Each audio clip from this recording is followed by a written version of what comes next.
నమస్తే, gynaecologist doctor Pranathi Reddy.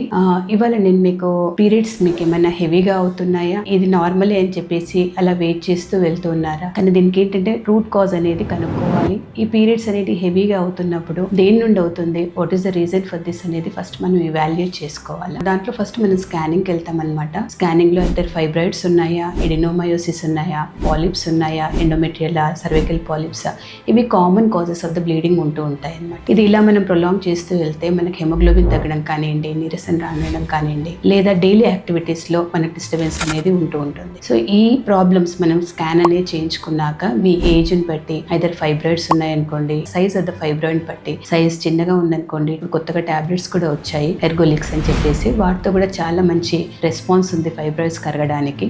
And రెండో option, అది చాలా పెద్దగా ఉందనుకోండి, మయోమెక్టమీ అనేది చేస్తాము. అంటే యూట్రస్, ఓవరీస్ అవి ఏం డిస్టర్బ్ చేయకుండా ఓన్లీ ఈ ట్యూమర్ అనేది మాత్రమే తీసేస్తాం అనమాట. దెన్ ఏజ్ ఎక్కువగా ఉంది, అబౌవ్ 45 years అలా ఉన్నారనుకోండి, ఫైబ్రాయిడ్స్ లో కూడా చాలా ఇయర్స్ ఉండే వరకు చేంజెస్ అనేవి వస్తూ ఉంటాయి, సెకండరీ చేంజెస్. అలా ఉన్న వాళ్ళు యూట్రస్ అంటే ఫైబ్రాయిడ్ తో పాటు యూట్రస్ కూడా తీసేస్తాం, హిస్టెక్టమీ అంటాం అనమాట. సో ఇవి ఇవాల్యుయేట్ చేయించుకోవడం మంచిది.